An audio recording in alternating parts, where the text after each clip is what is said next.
Okay, hello everybody. This is Linda Binns, the Breakthrough Energy Expert, and I'm coming to you live today. And I'm very excited to be talking today with Annie Papazyan because she is a pain resolution expert.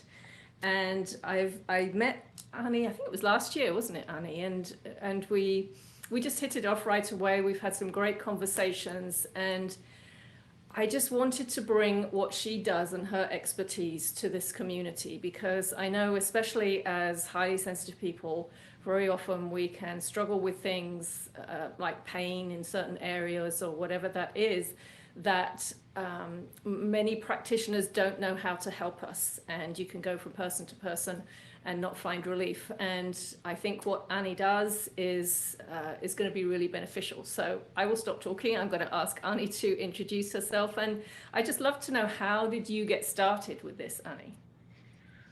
Hello, everyone. Hi, Linda. Thank you so much for having me here. And, it's funny when so many people get into like a healing or medical industry, a lot of times based on their own experience because they had something going on with them. And, a lot of times when you have something going on that people cannot find the solution, you pretty much become an expert Mm, because you do so much research. Well, that wasn't that's me. true. So I truly got into this profession, pain resolution, functional nutrition, genetic testing, medical massage, purely because it would really bother me when people get used to or come to terms to live with body pain. Either the doctor says it's normal for your age, or they just say, this is how my life, these were the cards I dealt with, and this is how I'm going to live. I get so upset. And that was the main reason that I got into this industry. Mm. Interesting. And it's true. I've heard people say that many times. Yes. Yeah. And so you, what did you start with? Did you start with the massage? Did I started as you? a massage therapist because Okay. in college, back home, I got my bachelor's in kinesiology in Armenia. But I also studied medical massage in college. I remember we had this amazing instructor, doctor. And when we moved to America, I reinstated my diploma, but because I cannot even see cadaver, I cannot dissect cadavers, so I couldn't continue get like my master's physical therapist or chiropractor. So I decided, okay, as long as there is no cadavers in massage school, I'm gonna go massage school.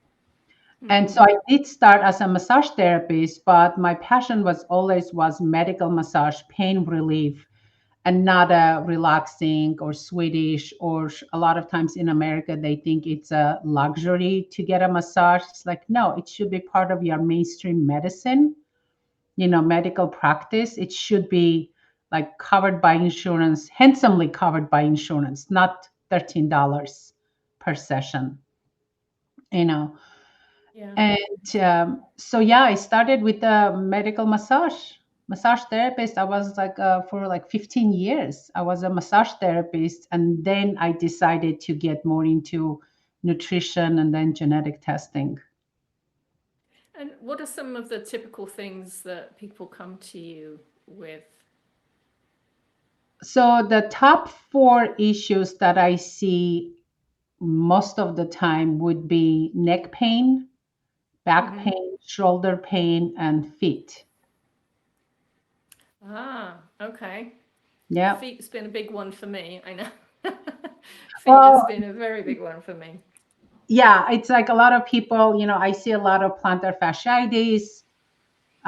That's an issue. A lot of times people, it's like your feet, you have 33 joints in your foot, Mm. but you always wear this like a tight constrictive shoes with a high arch support, that you don't give opportunity for those joints to actually move freely. You don't walk barefoot, you don't go on uneven surfaces. Like in my under my desk, I have lacrosse balls. So Ah, when I'm sitting and doing working on a computer, whatever, my feet are on it. I do like reflexology, and then after a few minutes, I switch the balls, my feet, and but that's constantly moving those joints. And I'm a big barefoot person, so just things like that, for your feet to move around, and also.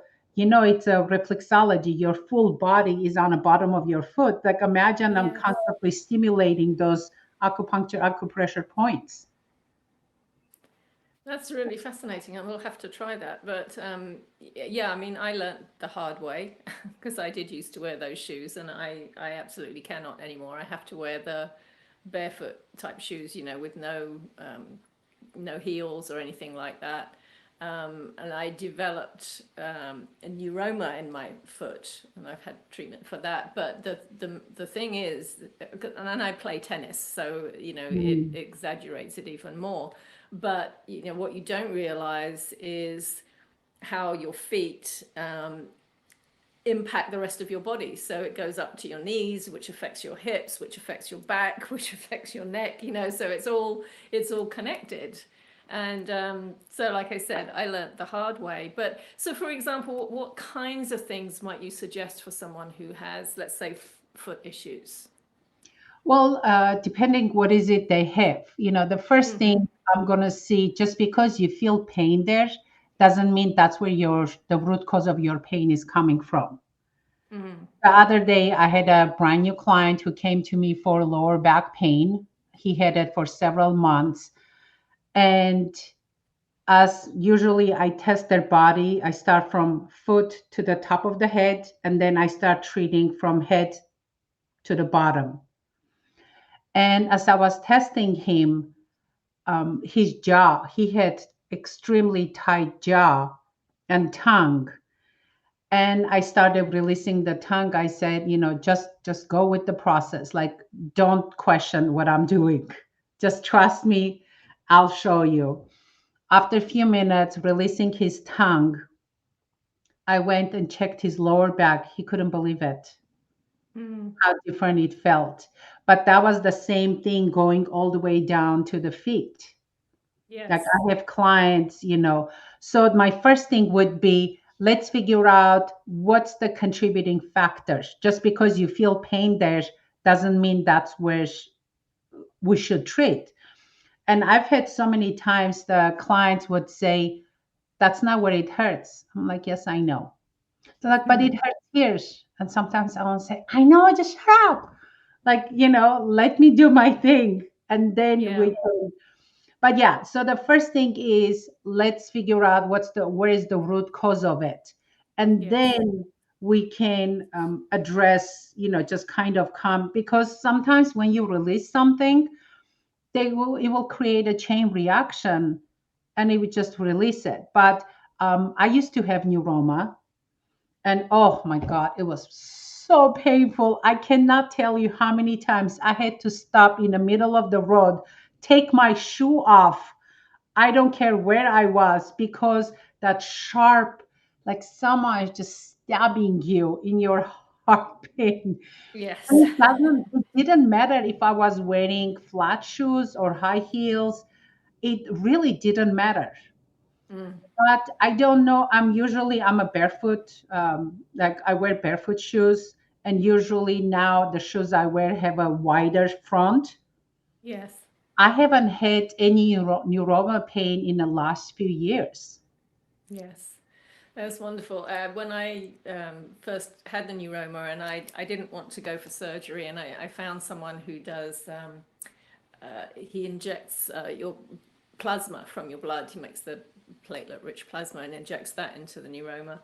And it has helped a lot. But the interesting thing was, I always looked for tennis shoes for playing tennis in with the widest toe box that I could find.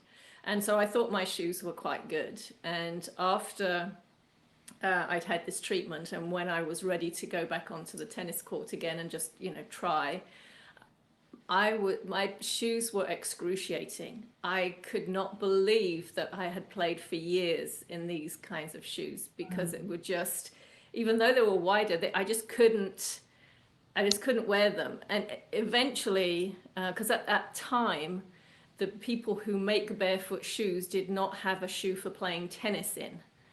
They had tennis shoes, mainly runners' shoes, but they didn't have one for playing tennis in. And then they did bring one out for playing tennis in, and that's what I wear now. And the difference is just unbelievable.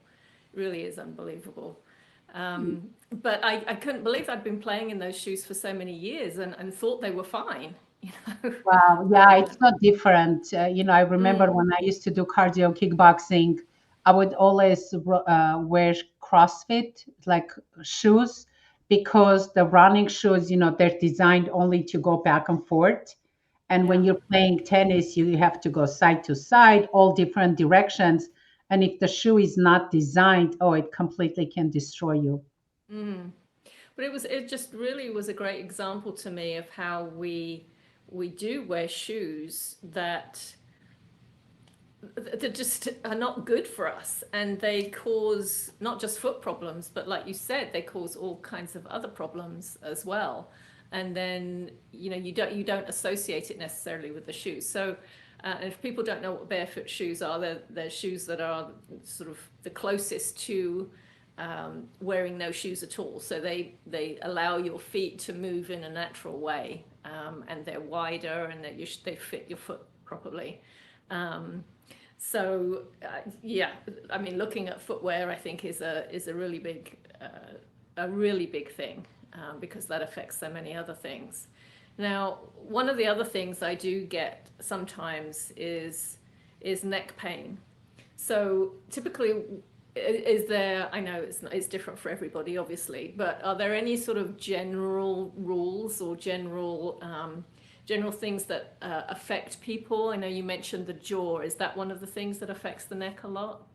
I have to tell you, 99.9% of the clients that come to my office for neck pain is due to their jaw. There's Mm, either clinch or grind that they're not aware of, mm, or majority of them, their tongue is tight. And they're like, my tongue is tight. I'm like, yeah. And when you look at the anatomy of it, the root of your tongue attaches to your hyoid bone. of course, yeah. And all the, first of all, the innervations, the nerve innervations of your tongue, there's 5 cranial nerves innervate in your tongue, and they play a major role all here. Mm, But also the muscles that connect it, there's a direct and indirect connection of the muscles that connect to your hyoid bone that affect your tongue. It's here, it's back here. And just one exercise that I tell people to do, and even when I do it, I still cannot do all the repetitions because I feel it in my neck. mm, A simple exercise to do is you do tongue rolls. So you tip of your tongue, you start from a top front. Um, you're doing circles. mm. Okay. You do 25 one direction, Oh 25 wow. opposite direction. Yeah. So far, I have gone up to 15 each direction because then you feel it in the back of your neck. Oh, But it's interesting. such a great technique. And also, when I have people either get a tissue or they wash their hands, and you just hold on to your tongue and gently pull it out, and it's like almost massage it. Mm-hmm. Mm. That also stimulates, the receptors in on your tongue, but also you feel it. I had clients, they're like, oh my God, I feel it on my neck. Wow, that's So yeah, really I work a interesting. lot with the tongue, a lot. Mm. Yeah, so that's like Yeah. one of the things for the neck pain. Yes. That's really interesting because I've never heard anybody talk about that before, but it makes complete sense. Well, if when that you makes look at, sense. it's part of your fascia, and as you know, the Yes. fascia from head to toe, it's all connected. Mm-hmm. I remember in school when I was studying anatomy and we were studying fascia, there was like this amazing picture, and I always have it in front of my eyes.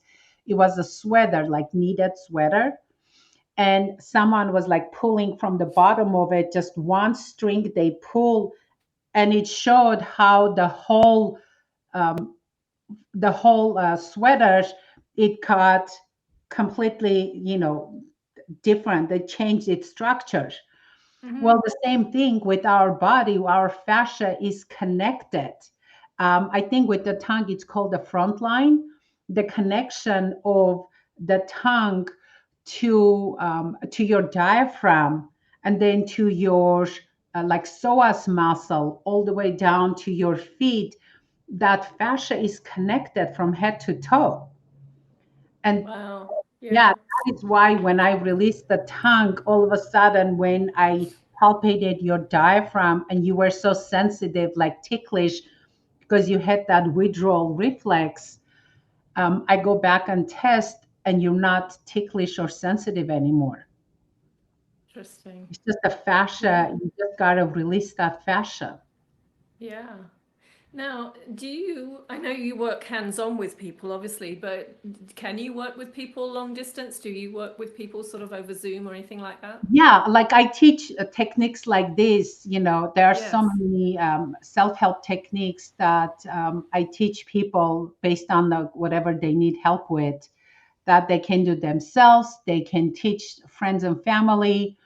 I love, a few months ago, in the morning, I woke up to an email from a client, and she said her was a 14-year-old son, I think, woke her up middle of the night because his neck was hurting. And she said, I remember few of the techniques you taught me. I walked him through it. She goes, it worked, because I was so proud of myself, and I'm so excited that I was able to help him. And Oh, how that just wonderful. like warms my heart. So Yes. yes, I can definitely teach. Of course, it's never the same as me having hands on, palpating, feeling, touching. But yes, there's definitely several amazing self-help techniques that I teach and I walk people through. So you can help people sort of learn some exercises, like the tongue exercises, for example, or the reflexology ball on your feet and things like that to address. Is it possible to figure out where someone's pain is coming from when you work with them long distance? So we talked about, if you have foot pain, it may not be coming necessarily from there, Yeah. maybe starting It's, somewhere else. you can, to a degree. It's me asking the right questions. Yes. It's all Hmm. about asking the right questions, and people being open enough, because it's hysterical. Sometimes you ask people, even when they come to my office, can you describe me your pain? Is it dull, sharp? Does it radiate? Does it increase, decrease with movement? They're like, it just hurts here. You're like, give me, so give me a Yeah. little more info so it can tell me, if I can see if it's a muscular thing, is it a structural thing, is it a nerve, is there a tingling, numbness, burning sensation? So that gives me ideas of, you know, where should we start, or what could it be? Mm. Or when Yeah. did it all of a sudden happen? Did you have an accident? Did you do something? Or you just woke up and it was there? Is it emotional? As is it emotional? Is it structural, muscular? I don't know. Right. And so by them describing the kinds of pain or telling you when it happened or were they doing something beforehand, that will give you some more information about where it might be coming from, what might be causing it. Exactly. Exactly. Okay. Yeah. Yeah. I remember somebody I played tennis with once. He sat down and he bent down to put his socks on, and then his back just went out, and he just couldn't move, and all he did was try to put his socks on. But I know that that wasn't the cause of it. There's something leading up to that, obviously. Before that, that was just um, the final straw, if you like. Yeah. But yeah, one thing I wanted to ask you, I have sometimes I do get lower back pain, and I have an inversion table, and I hang upside down on that sometimes because I feel like it's stretching me out. What do you think about? I've heard people say, "Oh yes, that's great," and I've heard people say, "Oh no, don't do that." Oh my What's God, your I opinion? love inversion tables. Oh, Now, good. couple of the things, there are cautions that you Mm, should take. Sometimes people are like, oh, I can go upside down, I get dizzy. You don't need to go 90 degrees upside down. If mm, I say start like 45 degrees, if you can go 60, 65 degrees, you'll still feel the traction. It's mm. fine. So, oh no, I used to have in my old clinic, I used to have inversion table that I would use with clients. In my current clinic, doctor just got a little smaller version of not full on inversion table, which I really like. But I myself use, actually, my chair is my 75 centimeter exercise ball. Oh yes, yes. That's my office chair. Hmm. So, I love it. yeah. So sometimes I take it to my middle of my room. I just lay face down and I roll back and forth and I feel that traction.